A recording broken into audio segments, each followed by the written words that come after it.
Our India ವಿಶ್ವಾದ್ಯಂತ ಇವತ್ತು ವಿಶ್ವ ಪರಿಸರ ದಿನಾಚರಣೆಯನ್ನು ಆಚರಣೆ ಮಾಡ್ತಾ ಇದ್ದೇವೆ. ಅದರ ಅಂಗವಾಗಿ ಸರ್ಕಾರದ ಆದೇಶ ಕೂಡ ಇದೆ. ಒಂದು ತಾಯಿ ಹೆಸರಿನಲ್ಲಿ ಪ್ರತಿಯೊಂದು ಶಾಲೆಗಳಲ್ಲಿ, ಸರ್ಕಾರಿ ಶಾಲೆಗಳಲ್ಲಿ, ಅನುದಾನಿತ ಮತ್ತು ಖಾಸಗಿ ಶಾಲೆಗಳಲ್ಲಿ ಕಡ್ಡಾಯವಾಗಿ ಪ್ರತಿಯೊಬ್ಬರು ಕೂಡ ಒಂದು ಸಸಿಯನ್ನು ನೆಟ್ಟು ಅದನ್ನು ಪೋಷಿಸಿ ಬೆಳೆಸಿ ತೋರಿಸ್ಬೇಕು ಅಂತ ಒಂದು ಮಾಹಿತಿಯನ್ನು ಕೊಟ್ಟಿದ್ದಾರೆ. ಹಾಗಾಗಿ ಇವತ್ತು ನಾವು ಕೇವಲ ಫೋಟೋ ಪೂರ್ತಕ್ಕೆ ಇವತ್ತಿನ ಒಂದು ದಿವಸಕ್ಕೆ ಮಾಡೋದಲ್ಲ. ಇವತ್ತು ಬೇಸಿಗೆ ಬಂತು ಅಂತ ಹೇಳಿದ್ರೆ ಎಷ್ಟು ಶೆಕೆ ಇದೆ, ಯಾವ ರೀತಿ ತೊಂದರೆ ಇದೆ ಅನ್ನೋದೇ ನಮಗೆಲ್ಲ ಗೊತ್ತಿದೆ. ಹಾಗಾಗಿ 365 ದಿನ ಪರಿಸರ ದಿನಾಚರಣೆ ಆಗಬೇಕು, ಕೇವಲ ಒಂದು ದಿನ ಆಗಬಾರದು. ನಾನು ಪ್ರತಿದಿನನೂ ಕೂಡ ಒಂದಿಲ್ಲ ಒಂದು ಹೂವಿನ ಗಿಡ ತೊಗೊಂಬಂದು ಹಾಕೋದನ್ನ ನೀವು ನೋಡಿದ್ದೀರಿ. ಸುಮಾರು ಒಂದು 100-150 ಇಲ್ಲೆಲ್ಲ ಸಣ್ಣ ಸಣ್ಣ ಗಿಡ ಎಲ್ಲ ತೊಗೊಂಬಂದು ಹಾಕಿದ್ದೀವಿ. ಅಂದ್ರೆ ಏನು, ಅದು ಒಂದು ಸಸಿ ನಾವು ಕಡಿದ್ರೆ ಅದಕ್ಕೆ 10 ಸಸಿಗಳನ್ನು ಅದಕ್ಕೆ ಪರ್ಯಾಯವಾಗಿ ಬೆಳೆಸಿರ್ಬೇಕು ಪಕ್ಕಕ್ಕೆ. ಹಂಗಾದ್ರೆ ಮಾತ್ರ ನಾವು ಅದನ್ನು ಕಡಿಲಿಕ್ಕೆ ಹರ್ರಾಗ್ತೀವಿ. ಇವತ್ತೇನಾಗ್ಬಿಟ್ಟಿದೆ, ರೈತ ಬೆಳೀತಕ್ಕಂಥ ಹೊಲವನ್ನ ನಾನ್ ಅಗ್ರಿಕಲ್ಚರ್ ಲ್ಯಾಂಡ್ ಎಣ್ಣೆ ಅಂತ ಮಾಡೋದು, ಸೈಟ್ ಮಾಡೋದು, ಮಾರೋದು ಲಾಭಕ್ಕೋಸ್ಕರ. ಹಿಂಗೆ ಮಾಡ್ತಾ ಹೋದಂತೆಲ್ಲ ಇವತ್ತು ಜನಸಂಖ್ಯೆ ಬೆಳಿತಾನೆ ಇದೆ. ವಿಶ್ವದ ನಂಬರ್ 1 ಜನಸಂಖ್ಯೆ ದೇಶ ಭಾರತ ಆಗಿದೆ. ಹಾಗಾಗಿ ನಾವು ವಸತಿ ಮಾಡ್ಕೊಳ್ಳಿಕ್ಕೆ, ಮನೆ ಕಟ್ಟಲಿಕ್ಕೆ ಎಲ್ಲ ಸೈಟ್ ಮಾಡ್ಕೊಂಡು ಏನು ಮಾಡ್ತಾ ಇದ್ದೀವಿ, ಇವತ್ತು ಪರಿಸರವನ್ನು ನಾಶ ಮಾಡ್ತಾ ಇದ್ದೇವೆ. ಹೀಗೆ ನಿರಂತರವಾಗಿ ಬೆಳೆದ್ರೆ ಮುಂದೊಂದು ದಿನ ಅದು ಏನಾಗುತ್ತೆ, ವಿನಾಶಕ್ಕೆ ಕಾರಣ ಆಗ್ತದೆ. ಉಸಿರಾಡೋಕ್ಕೆ ಗಾಳಿ ಇಲ್ಲ. ಇವತ್ತೆಲ್ಲ ನಿಮಗೆ ಗೊತ್ತಿದೆ, ನಮ್ಮ ದೇಶದ ರಾಜಧಾನಿಯಾದಂಥ ನವದೆಹಲಿನಲ್ಲಿ ಆಕ್ಸಿಜನ್ ಅನ್ನು ಕೊಂಡುಕೊಂಡು ಇವತ್ತು ಮನೆಯಲ್ಲಿ ಉಸಿರಾಟ ಮಾಡ್ಲಿಕ್ಕೆ ಅದನ್ನ ಬಳಸ್ತಾ ಇದ್ದಾರೆ. ಸಿಲಿಂಡರ್ ಗಟ್ಟಲೆ ಅದನ್ನ ಪರ್ಚೇಸ್ ಮಾಡ್ತಾರೆ, ಮನೆಯಲ್ಲಿ ಅದು ಉಸಿರಾಟ ಮಾಡ್ಲಿಕ್ಕೆ ಬಳಸ್ತಾ ಇದ್ದಾರೆ. ಹಾಗಾಗಿ ಇವತ್ತು ನಾವೆಲ್ಲ ಇವತ್ತು ಪರಿಸರದ ಬಗ್ಗೆ ಜಾಗೃತಿಯನ್ನ, ಪರಿಸರದ ಬಗ್ಗೆ ಕಾಳಜಿಯನ್ನು ವಹಿಸಬೇಕು. ಕಾರ್ಯಕ್ರಮದ ಮುಖ್ಯ ಉದ್ದೇಶ ನಮ್ಮ ಶಾಲೆಯಲ್ಲಿ ಇರ್ತಕ್ಕಂಥ ಎಕೋ ಕ್ಲಬ್ ಅಡಿ ಮಕ್ಕಳಿಗೆ ಪರಿಸರ ಪ್ರಜ್ಞೆಯನ್ನು ಮೂಡಿಸೋದ್ರ ಮೂಲಕ ಪರಿಸರ ಸಂರಕ್ಷಣೆ ಮಾಡಬೇಕು.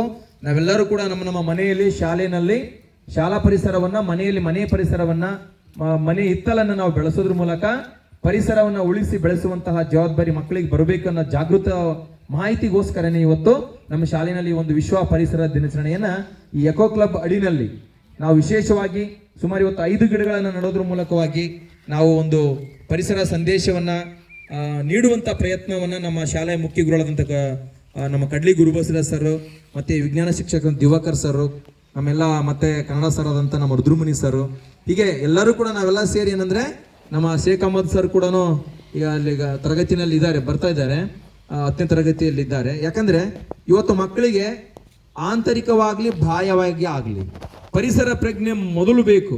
ಇವತ್ತು ನಾವು ಈ ಒಂದು ಪರಿಸರದಲ್ಲಿ ತಣ್ಣು ಕೂತ್ಕೊಂಡು ಇವಪ್ಪ ಚೆನ್ನಾಗಿ ಗಾಳಿ ಉಸಿರಾಡ್ತೇವೆ ಅಂದ್ರೆ ಅದಕ್ಕೆ ಗಿಡ ಮರಗಳು ಕಾರಣ. ಗಿಡಗಳು ಏನ್ ತಗೊಳ್ತವೆ, ಇಂಗಾಲದ ಡೈಆಕ್ಸೈಡ್ ಅಂತ ತಗೊಳ್ತವೆ. ನಮಗೇನ್ ಕೊಡ್ತವೆ, ಆಮ್ಲಜನಕ ಕೊಡ್ತವೆ. ನೋಡಿ, ನಮಗೆ ಜೀವಿಸ್ಲಿಕ್ಕೆ ಏನ್ ಬೇಕು, ಆಮ್ಲಜನಕ ಬೇಕು. ಅವು ನಮಗೆ ಬೇಡವಾದದ್ದನ್ನು ಅವು ತಗೊಂಡು ನಮಗೆ ಬೇಕಾದದ್ದನ್ನು ಕೊಡ್ತಾವ ಅಂತ ಹೇಳಿದ್ರೆ ಅವುಗಳನ್ನ ನಾವು ಕಡಿದ್ರೆ ಎಷ್ಟು ಪಾಪ ಬರ್ತದೆ ಯೋಚನೆ ಮಾಡ್ರಿ. ಇವತ್ತು ಎಂತ ದೊಡ್ಡ ಗಿಡ, ಮಷೀನ್ ಬಂದ್ಬಿಟ್ಟವ ಈಗೆಲ್ಲ. ಒಂದು ಕ್ಷಣಾರ್ಧದಲ್ಲಿ ಆ ಮಷೀನ್ ಮೂಲಕ ನಾವು ಆ ಗಿಡವನ್ನ ಕಟ್ ಮಾಡಿಬಿಡ್ತೀವಿ. ಆದ್ರೆ ಅದೇ ದೊಡ್ಡ ಗಿಡ ಬೆಳಿಲಿಕ್ಕೆ ಎಷ್ಟು ಟೈಮ್ ಬೇಕು, ಸುಮಾರು ಒಂದು 30-40 ವರ್ಷಗಳು ಬೇಕಾಗ್ತದೆ. ಹಾಗಾಗಿ ನೀವೆಲ್ಲರೂ ಕೂಡ ನಿಮ್ಮ ಮನೆಯಲ್ಲಿ ಪೂರ್ಣ ಒಂದೊಂದು ಸಸಿಯನ್ನು ನಡಬೇಕು. ನಾನು ಹೇಳಿದ್ದೀನಿ ಈ ಮೊದಲು ಕೂಡ, ಈ ವರ್ಷ ಕೂಡ 8ನೇ ಕ್ಲಾಸ್ನವ್ರು ಹೊಸದಾಗಿ ಬಂದಿದ್ದೀರಿ, ಹೇಳ್ತಾ ಇದೀನಿ ಕೇಳಿಸ್ಕೊಳ್ಳಿ. ಯಾರು ಕೂಡ ನಿಮ್ಮ ಹುಟ್ಟುಹಬ್ಬದ ದಿನ ಬಂದು ಚಾಕ್ಲೇಟ್ ಹಂಚಕ್ಕೆ ಅವಕಾಶ ಇಲ್ಲ. ಪ್ರತಿಯೊಬ್ಬರು ಕೂಡ ನಿಮ್ಮ ಹುಟ್ಟುಹಬ್ಬದ ದಿನ ಒಂದು ಗಿಡ ತಗೊಂಡ್ಬಂದು ಕೊಡಬೇಕು. ಅದನ್ನ ನಾವಿಲ್ಲಿ ನಿಮ್ಮ ಹೆಸರ ಮೇಲೆ ಹಚ್ತೀವಿ. ಒಂದು ಪುಸ್ತಕ ತಗೊಂಡ್ಬಂದು ಕೊಡಬೇಕು, ಅದನ್ನ ಲೈಬ್ರರಿಯಲ್ಲಿ ಎಂಟ್ರಿ ಮಾಡ್ಕೊಳ್ತೀವಿ. ಇದನ್ನ ಯಾವತ್ತೂ ಕೂಡ ಹೇಳ್ತಾ ಇದ್ದೀನಿ, ಈ ವರ್ಷ ಚಾಚು ತಪ್ಪದೆ ಅದನ್ನು ಪಾಲನೆ ಮಾಡ್ತೀವಿ. ನಿಮ್ಮ ಹುಟ್ಟುಹಬ್ಬದ ದಿನ ಒಂದು ಯಾವ್ದಾದ್ರು ಹೂವಿನ ಗಿಡ ಆಗ್ಲಿ, ತೆಂಗಿನ ಗಿಡ ಆಗ್ಲಿ, ಒಂದು ಸಣ್ಣದು ಯಾವ್ದಾದ್ರು ಒಂದು ಸಸಿ ಗಿಡ ತಂದು ಕೊಟ್ರೆ, ಇಲ್ಲಿರ್ತಕ್ಕಂಥ ಕರಿಬೇವುದಾಗ್ಬೋದು, ಯಾವುದೇ ಒಂದು ಸಸಿ, ಅದೆಲ್ಲದೂ ಕೂಡ ಈ ಒಂದು ಗಾರ್ಡನ್ ನಲ್ಲಿ ನಾವು ಅದನ್ನು ಉಳಿಸಿ ಬೆಳೆಸಿ ಅದನ್ನ ದೊಡ್ಡದು ಮಾಡಿ ತೋರಿಸ್ತೀವಿ. ಇವತ್ತು ಈ ಮೂಲಕ ಪರಿಸರ ಜಾಗೃತಿ ಹೊಂದಿದಾಗ ಮಾತ್ರ ಮನುಷ್ಯ ಮಾನವರಾಗಿ ಒಳ್ಳೆಯ ಆರೋಗ್ಯವಂತರಾಗಿ ಈ ಭೂಮಿ ಮೇಲೆ ಬದುಕಲಿಕ್ಕೆ ಸಾಧ್ಯತೆ ಇದೆ ಮುಂದೊಂದು ದಿನ. ಇನ್ನೇ ನಮ್ದು ಮುಗಿದೋಯ್ತು, ಇನ್ನ ಸುಮಾರು 40-45 ವರ್ಷದಲ್ಲ 50 ವರ್ಷ ನಿಯರ್ ಬಂದಿದ್ದಾರೆ. ಇನ್ನು ಮುಂದಿನ ದಿನಮಾನಗಳಲ್ಲಿ ಜಾಗತಿಕ ತಾಪಮಾನವನ್ನು ನಾವು ಅವಲೋಕನ ಮಾಡಿದ್ರೆ ಇವತ್ತು ಮನುಷ್ಯ ಈ ಭೂಮಿ ಮೇಲೆ ಓಜೋನ್ ಪದರ ಹರಿದು ಹೋಗ್ತಾ ಏನಾಗ್ತಾ ಶಾಖ ಹೆಚ್ಚು, ಸೂರ್ಯನಿಂದ ನೇರಳತೆ ಕಣಗಳು ನೇರವಾಗಿ ನಮ್ಮ ದೇಹಕ್ಕೆ ಬೀಳೋದ್ರ ಮೂಲಕ ಭಯಂಕರ ಶಾಖ. ಈ ವರ್ಷ ಶೆಕೆ ಎಲ್ಲ ನೋಡಿದಿಲ್ಲ, ಬೇಸಿಗೆಯಲ್ಲಿ ಹಿಂಗ ವರ್ಷದಿಂದ ವರ್ಷಕ್ಕೆ ಪರಿಸರ ಕಡಿತಾ ಪರಿಸರವನ್ನು ಹಾಳು ಮಾಡ್ತಾ ಹೋದಂಗೆಲ್ಲ ಏನಾಗುತ್ತೆ, ಪರಿಸರವನ್ನು ನಾವು ಉಳಿಸಿ ಬೆಳೆಸಲಿಲ್ಲದ್ರೆ ನಾವೆಲ್ಲ ಬೇಸಿಗೆಯಲ್ಲಿ ಬೆಂದು ಹೋಗಿ ಬಿಡ್ತೀವಿ. ನಮಗೆ ಉಸಿರಾಡಲಿಕ್ಕೆ ಗಾಳಿ ಸಿಗೋದಿಲ್ಲ. ನಾವೆಲ್ಲ ಈ ಭೂಮಿ ಮೇಲೆ ಬದುಕಲಿಕ್ಕೆ ಮುಂದೊಂದು ದಿನ ಅವಕಾಶ ಇರೋದಿಲ್ಲ. ಹಾಗಾಗಿ ನೀವೆಲ್ಲರೂ ಕೂಡ ನಿಮ್ಮ ಮನೆಯಲ್ಲಿ ಕಡ್ಡಾಯವಾಗಿ ಒಂದೊಂದು ಗಿಡವನ್ನು ಬೆಳೆಸಿ, ಮನೆ ಹಿತ್ತಲನ್ನ ಬೆಳೆಸಿ, ಈ ಶಾಲೆಯಲ್ಲಿ ನಿಮ್ಮದೇ ಆದಂತಹ ಒಂದು ಕೊಡುಗೆಯನ್ನು ನಾವು ನೆಕ್ಸ್ಟ್ ಒಂದು ಪ್ಲಾನ್ ಮಾಡ್ತೀವಿ. 8ನೇ ಕ್ಲಾಸ್ನಲ್ಲಿ ಯಾರು ಬಂದಿದ್ದೀರಿ 3 ವರ್ಷ ಇರ್ತೀರಿ, ಒಬ್ಬೊಬ್ಬರಿಗೆ ಒಂದೊಂದು ಗಿಡದ ಇನ್ಚಾರ್ಜ್ ಕೊಡ್ತೀವಿ. ನಾನು ಅಲ್ಲಿ ಹಂಗ ಮಾಡಿದ್ವಿ ನಮ್ಮ ಶಾಲೆನಲ್ಲಿ ಆದರ್ಶನಲ್ಲಿ ಇದ್ದಾಗ. ಆ ಗಿಡದ ಬಗ್ಗೆ ಒಂದು ಕೊಟೇಶನ್ ಅನ್ನ ಬರೆದು ಆ ಗಿಡಕ್ಕೆ ಹಚ್ಚಬೇಕು ನೀವು. ಇವತ್ತು ನಾನು ನಾಳೆಲಿಂದ ಹಂಚಿಕೆ ಮಾಡ್ತೀನಿ. ಇಲ್ಲೇನು ಕಾಣಿಸ್ತಾವಲ್ಲ ಆ ಒಂದು ಕಲರ್ ಡ್ರಾಯಿಂಗ್ ಶೀಟ್ ತಗೋಬೇಕು. ಹಸಿರೇ ಉಸಿರು, ಕಾಡು ಬೆಳೆಸಿ ನಾಡು ಉಳಿಸಿ, ಗಿಡ ಮರಗಳನ್ನ ಕಡಿಯಬೇಡಿ, ಈ ತರ ಕೊಟೇಶನ್ ಅನ್ನ ಬರೆದು ಒಬ್ಬೊಬ್ಬರ ಆ ಗಿಡವನ್ನ ಬೆಳೆಸ್ತಕ್ಕಂತ, ಆ ಗಿಡವನ್ನ ರಕ್ಷಣೆ ಮಾಡ್ತಕ್ಕಂಥ ಜವಾಬ್ದಾರಿಯನ್ನ ನಾವು ನಿಮಗೆ ಹಂಚಿಕೆ ಮಾಡ್ತೀವಿ. ಆ ಮೂಲಕ ನೀವು ಒಂದೊಂದು ಕೊಟೇಶನ್ ಸಂದೇಶ ಕೊಡಬೇಕು ಗಿಡ ಏನ್ ಕೊಡ್ತದೆ ಅಂತ. ಅವಾಗ ಏನಾಗುತ್ತೆ, ಬಂದಂತ ಜನರು ಇದನ್ನ ನೋಡಿ ನಿಮ್ಮಿಂದ ಕಲಿತಾರೆ.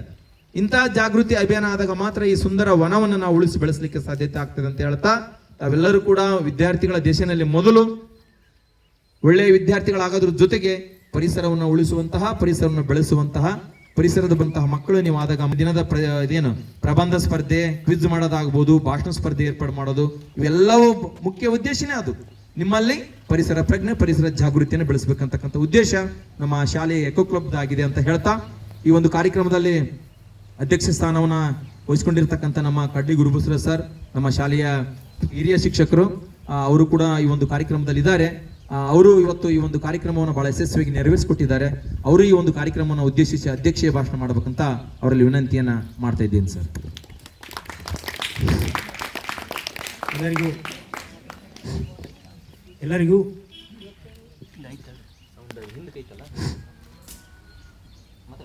ಎಲ್ಲರಿಗೂ ಪರಿಸರ ದಿನಾಚರಣೆಯ ಶುಭಾಶಯಗಳು. ಈ ದಿವಸ ನಮ್ಮ ಶಾಲೆಯಲ್ಲಿ ಪ್ರತಿ ವರ್ಷ ಜೂನ್ 5ರಂದು ನಮ್ಮ ದೇಶಾದ್ಯಂತ ಏನು ಮಾಡ್ತೀವಿ, ಪರಿಸರ ದಿನಾಚರಣೆ ಆಚರಿಸ್ತೀವಿ. ಯಾಕೆ ಆಚರಿಸ್ತೀವಿ ಅಂತ ಸರ್ ಹೇಳಿದರು. ನೀವೆಲ್ಲ ಈ ಒಂದು ಸಮಾರಂಭದಲ್ಲಿ ಭಾಗವಹಿಸಿದಂಥ ನಮ್ಮ ಶಾಲಾ ಸಿಬ್ಬಂದಿ ವರ್ಗದವರೇ ಮತ್ತು ನಮ್ಮ ಶಾಲಾ ವಿದ್ಯಾರ್ಥಿನಿಯರೇ, ಸರ್ ಅವರಲ್ಲಿ ಹೇಳಿದರು ಯಾಕೆ ಪರಿಸರ ದಿನಾಚರಣೆ ಆಚರಿಸ್ತಾರೆ. ಈಗ ನೋಡಿ, ಪರಿಸರ ಅನ್ನೋದು ಭಾಳ ಇಂಪಾರ್ಟೆಂಟು. ನಾವು ಗಿಡ ಮರಗಳು ಇಲ್ಲದೇ ಇದ್ದರೆ ನಾವು ಬದುಕೋಕ್ಕಾಗಲ್ಲ. ಅವುಗಳಿಂದನೇ ನಮಗೆಲ್ಲ ಏನು ಬರ್ತೈತಿ, ಆಹಾರ ಬರೋದು, ಅವರಿಂದನೇ ನಾವು ಆಕ್ಸಿಜನ್ ಬರೋದು. ನಮಗೆ ಗಾಳಿ ಉಸಿರಾಡೋಕ್ಕೆ ಆಕ್ಸಿಜನ್ ಬೇಕಲ್ಲ, ಏನೋ ಮರಗಿಡದಿಂದನೇ. ಅದು ಒಂದು ವೇಳೆ ಅವು ಇಲ್ಲದೆ ಆದರೆ ನಾವು ಇರೋಕ್ಕೆ ಸಾಧ್ಯನೇ ಇಲ್ಲ ಭೂಮಿ ಮೇಲೆ. ಯಾಕಂದರೆ ನಮಗೆ ಆಹಾರ ಕೊಡೋದೇ ಏನು ಸಸ್ಯಗಳು, ಹೌದಾ? ಆದ ಕಾರಣ ನಾವು ಅವನ್ನು ರಕ್ಷಣೆ ಮಾಡುವುದು ಪ್ರತಿಯೊಬ್ಬನ ನಮ್ಮ ಏನು ಪ್ರಜೆಯ ಕರ್ತವ್ಯ. ಎಲ್ಲ ನಮ್ಮ ದೇಶ ಆಗಿರ್ಬೋದು, ನಮ್ಮ ರಾಜ್ಯದಾಗಿರ್ಬೋದು, ಅಥವಾ ನಮ್ಮ ಊರಾಗಿರ್ಬೋದು, ಪ್ರತಿಯೊಬ್ಬರದ್ದು ಕರ್ತವ್ಯ. ಎಲ್ಲೇ ಆಗಲಿ, ನಿಮ್ಮ ಹೊಲ ಆಗಿರ್ಬೋದು ಅಥವಾ ನಿಮ್ಮ ಮನೆ ಸುತ್ತಮುತ್ತ ಆಗಿರ್ಬೋದು, ಶಾಲೆ ಆಗಿರ್ಬೋದು, ಅವನ್ನ ಗಿಡಗಳನ್ನು ನೆಡಬೇಕು, ಹೌದಾ? ಹಂಗಾದಾಗ ಮಾತ್ರ ಏನಾಗ್ತೈತಿ, ಏನಾಗುತ್ತೆ, ನಮಗೆ ಒಳ್ಳೆಯ ಆಕ್ಸಿಜನ್ ದೊರೀತೈತಿ. ನೋಡಿ, ಆ್ಯಕ್ಚುಲಿ ಪ್ರಕೃತಿಯಲ್ಲಿ ಪರಿಸರದಲ್ಲಿ 8.5% ಆಕ್ಸಿಜನ್ ಇರಬೇಕು. ಅದು ಇರಲ್ಲ. ಯಾವಾಗ ಇರ್ತೈತಿ, ಕೇವಲ ಬೆಳಗಿನ ಸಮಯದಲ್ಲಿ ಮಾತ್ರ ಇರ್ತೈತಿ. ಆದ ಕಾರಣ ಡಾಕ್ಟ್ರ್ ಸಲಹೆ ಮಾಡೋದು ವಾಕ್ ಹೋಗ್ರಿ ಅಂತ ಹೇಳ್ತಾರೆ.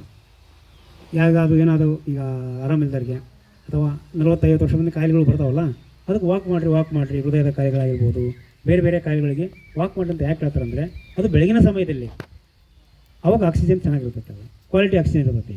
ಅದೇ ಬರಬಾರ್ದು ಏನಾಗ್ತೈತಿ, ಎಲ್ಲ ಪರಿಸರ ಮಾಲಿನ್ಯದಿಂದ ಏನಾಗ್ತೈತಿ, ಆಕ್ಸಿಜನ್ ಕಡಿಮೆ ಆಗ್ತಂತ ಬರ್ತೈತಿ. ಕಾರಣ ಏನು, ಈ ಸಸ್ಯಗಳ ಒಂದು ಕಡಿಮೆ ಆಗಿರೋದೇ ಕಾರಣ. ಆಗೆಲ್ಲ ಏನು ಎಲ್ಲವಲ್ಲಿ ಸಸ್ಯಗಳಿದ್ವು. ಈಗೆಲ್ಲ ಏನು ಮಾಡ್ತಾ ಇದ್ದೀವಿ ನಾವು, ಸಸ್ಯಗಳನ್ನು ಕಡಿದು ಮನೆ ಕಟ್ತಾ ಇದ್ದೀವಿ. ಎಲ್ಲ ಫ್ಯಾಕ್ಟ್ರಿಗಳನ್ನು ಕಟ್ತಾ ಇದ್ದಾರೆ. ಮನೆಗಳ ದೊಡ್ಡ ದೊಡ್ಡ ಏನು ಶಾಲೆಗಳಾಗಿರ್ಬೋದು ಅಥವಾ ಕಾಲೇಜುಗಳನ್ನು ಕಟ್ಟಬೇಕಂದ್ರೆ ಏನು ಮಾಡಬೇಕು, ಹೊಲಗಳಲ್ಲೇ ಮಾಡ್ಬೇಕು. ಮತ್ತೆ ಸಸ್ಯ ನಾಶ ಮಾಡೋದು ಮತ್ತೆ ಕಟ್ಟಬೇಕಾಗೈತಿ. ಹಂಗಾಗಿ ಏನಾಗ್ಬಿಡುತ್ತೆ ಅಂದರೆ, ಈಗ ಹಡಗಲಿ ಅಂತ ಇರಿದಾಗ, ನಾವಿರ್ತಕ್ಕಂಥ ಎಕ್ಸ್ಟೆನ್ಷನ್ ಏರಿದಾಗ ಅವುಗಳು ಅಲ್ಲಿ ಬರ್ತಾವೆ. ಆ್ಯಕ್ಚುಲಿ ಅವು ಇರ್ಬೇಕು, ನಾವು ಇದೀವಿ ಅಲ್ಲಿ. ಆ್ಯಕ್ಚುಲಿ ಅವುಗಳ ಪ್ರದೇಶ ಅದು ಏನು ಕಾಡುಗಳು, ಹೌದಾ? ಎಲ್ಲರೂ ಹಳ್ಳಿಗೂ ಬರ್ತಾವೆ, ಇಲ್ಲ ಅಂತ ಮನೇಲಿ ಅದು ಹೆಚ್ಚಿನ ಪ್ರಮಾಣದಲ್ಲಿ ಬರ್ತಾವೆ. ಯಾಕೆ ಎಕ್ಸ್ಟೆನ್ಷನ್ ಜೊತೆಗೆ ಹೆಚ್ಚಿನ ಪ್ರಮಾಣದಲ್ಲಿ ಅವುಗಳು ಇರ್ತಾವೆ? ಕಾರಣ ಇಷ್ಟೇ, ಅಲ್ಲಿ ಏನಿತ್ತು, ಸಸ್ಯಗಳು ಹೊಲಗಳಿದ್ದು. ಈಗೇನಾಗಿದೆ ಅಂದರೆ ಅವನ್ನೆಲ್ಲ ಪ್ರತಿಯೊಬ್ಬರು, ಹಳ್ಳಿ ಆಗಿರ್ಬೋದು, ಸಿಟಿ ಆಗಿರ್ಬೋದು, ಎಲ್ಲವೂ ಹಚ್ಚೋದಲ್ಲ, ಕೇವಲ ನೀರು ಹಾಕ್ಬಿಟ್ರಲ್ಲ, ಅದನ್ನು ರಕ್ಷಣೆ ಮಾಡಬೇಕು. ನೋಡಿ, ನಮ್ಮಲ್ಲೇ ಶಾಲೆಯಲ್ಲಿ ಎಷ್ಟೋ ಗಿಡಗಳು ಅದಾವೆ. ಅವನ್ನ ನಮ್ಮೇ ಹುಡುಗರು ಏನು ಮಾಡ್ತೀರಿ, ಹಾಳು ಮಾಡ್ತಿದ್ದೀರಿ. ನೀವು 8, 9, 10ನೇ ತರಗತಿ ವಿದ್ಯಾರ್ಥಿಗಳಿದ್ದೀರಲ್ಲ, ನಿಮ್ಮಿಂದನೇ ಏನಾಗ್ತಾಯಿದೆ. ಮತ್ತು ಹೊರಗಿನ ಕೆಲವು ವಿದ್ಯಾರ್ಥಿಗಳು ಸುಮ್ಮನೆ ಏನು ಮಾಡ್ತೀರಿ, ಆ ನೀರಿನ ವ್ಯವಸ್ಥೆ ಎಷ್ಟು ಚೆನ್ನಾಗಿ ಮಾಡ್ತಾ ಇದ್ವಿ. ಈ ಸರಿ ಸುಮಾರು ಒಂದು 15-20 ಸಾವಿರ ಖರ್ಚು ಮಾಡಿ ನಾವು ನೀರಿನ ವ್ಯವಸ್ಥೆಗೆ ಎಲ್ಲನೂ ಹಾಳು ಮಾಡಿದ್ರು. ಆ ಪೈಪು ಅಕ್ಕಿ ಚಂದ್ರನಾಂಡೆ ತಂದ್ರದ ಲೆಕ್ಕಲ್ಲ ನಮಗೆ. ಅವ್ನ ಲೆಕ್ಕ ಎಷ್ಟೈತೆ ನೋಡೋಕ್ಕೋಗಿಲ್ಲ ನಾವು. ಪಾಪ ಕೊಡೋದ ನಾವು ತರದಾಗ್ಬಿಡ್ತೀವಿ. ಯಾಕೆ ಕಾರಣ ಏನು, ಹುಡುಗರು ಕುಡಿಯೋ ನೀರಕ್ಕೂ ಮತ್ತು ನಾವೇನು ಹಸಿರು ಸಸ್ಯಗಳು ಬೆಳೆಯೋಕೆ ನಾವು ಆಗಲಿ ಅಂತಲೇ ಏನು ಮಾಡ್ತಿದ್ವಿ, ವ್ಯವಸ್ಥೆ ಮಾಡೋದ ನಾವೊಂದಲ್ಲ. ಒಬ್ಬ ಊರಲ್ಲಿ ವಿನಾಯಕ ಅವ್ರ ಟೀಮ್ ಐತಲ್ಲ, ಅವರು ಭಾಳ ಪ್ರತಿ ವಾರಕ್ಕೊಮ್ಮೆ ಪೈಪ್ ಹಾಕೋದು ಊಟ ನೀವು ಕೇಳೋದಕ್ಕೆ ಆ ರೀತಿ ಮಾಡೋಕೆ ಹೋಗಬೇಡಿ. ಯಾಕಂದರೆ ಇದು ನಮ್ಮದು ಶಾಲೆ, ನಮ್ಮ ಶಾಲೆ ಅಂತ ನಿಮ್ಮಲ್ಲಿ ಬರಬೇಕು. ಯಾರಾದರೂ ಬೇರೆ ನಮ್ಗೆ ಹೇಳ್ತಾ ಇದ್ದರೆ ನೀವು ಅವ್ರನ್ನ ಬೈಬೇಕು, ಇದು ನಮ್ಮ ಶಾಲೆಪ್ಪ, ನಮ್ಮದು ರಕ್ಷಣೆ ಮಾಡಬೇಕು ಅನ್ನೋದು ನಿಮ್ಮಲ್ಲಿ ಹುಟ್ಟಬೇಕು. ನಾವೆಲ್ಲ ಓದೋಕೆ ಈ ರೀತಿ ಇದ್ದಿಲ್ಲ. ಒಂದು ಶಾಲೆ ಅಂದರೆ ಒಂದು ಹೇಳ್ತೀನಿ, ನಮಗೆ ಮನೆಗಿಂತ ಹೆಚ್ಚಿಗೆ ಇತ್ತು, ಎಲ್ಲರಿಗೂ ಇತ್ತು. ಅವನು ಬಟ್ ಆ ವಾತಾವರಣ ಯಾಕೆ ಹುಡುಗರಲ್ಲಿ ಕಡಿಮೆ ಆಗ್ತಾ ಇದೆ. ನಮ್ಮ ಶಾಲೆ ಅನ್ನೋದು ಮನೋಭಾವನೆ ಭಾಳ ಕಡಿಮೆ ಆಗ್ತಾ ಇದೆ. ಗುರುಗಳು, ನಮ್ಮ ಶಾಲೆ ಅನ್ನೋದ್ರ ಬಗ್ಗೆ ಸ್ವಲ್ಪ ಯಾಕೋ ಇತ್ತೀಚಿನ ಇದರಲ್ಲಿ ಭಾಳ ಕಡಿಮೆ ಆಗ್ತದೆ. ಆವಾಗ ನಾವು ಟೀಚರ್ಸ್ಗೆ ಏನೋ ಹಿಂಗೆ ಎದುರುಕೋತಿಲ್ಲ ನಾವು. ಅವ್ರು ಹಿಂಗೆ ಬರ್ತಾರಂದ್ರೆ ನಾವು ಈ ಕಡೆ ಬರ್ತೀವಿ, ಹಂಗೆ ಆ ವಾತಾವರಣ ಇತ್ತು. ಬಟ್ ಈಗ ಅದು ಯಾಕೆ ಹಿಂಗಾಯ್ತಂತ ಎಲ್ಲ ಮಾಧ್ಯಮಗಳ ಒಂದು ಇದು ಹುಡುಗರಿಗೆ ಚೆನ್ನಾಗಿ ಬೆಳೆಯೋದಕ್ಕೆ ಕಾರಣ ಏನು? ನಾವೇ, ನೀವಾಗಿರ್ಬೋದು, ವಿದ್ಯಾರ್ಥಿಗಳಿರ್ಬೋದು, ಬೇರೆಯವರಾಗಿರ್ಬೋದು. ಅವನು ಸರಿಯಾದ ನೀರು ವ್ಯವಸ್ಥೆ ಮಾಡಿರ್ತೀವಿ, ಆ ಪೈಪ್ ಅದು ಮಾಡ್ತೀವಿ. ಹಂಗಾಗಿ ನೀವು ಅಂತಲ್ಲ, ಬೇರೆ ವಿದ್ಯಾರ್ಥಿಗಳಾಗಲ್ಲ, ಈ ಓದ ಹುಡುಗರು ಆಗಿರ್ಬೋದು ತೊಂದರೆ ಆಗಬೇಕು. ಆ ರೀತಿ ಆಗದಂತೆ ನಾವು ಪರಿಸರವನ್ನು ರಕ್ಷಣೆ ಮಾಡೋಣ ಅಂತ ಹೇಳಿ ನಮ್ಮ ಭಾಷಣ.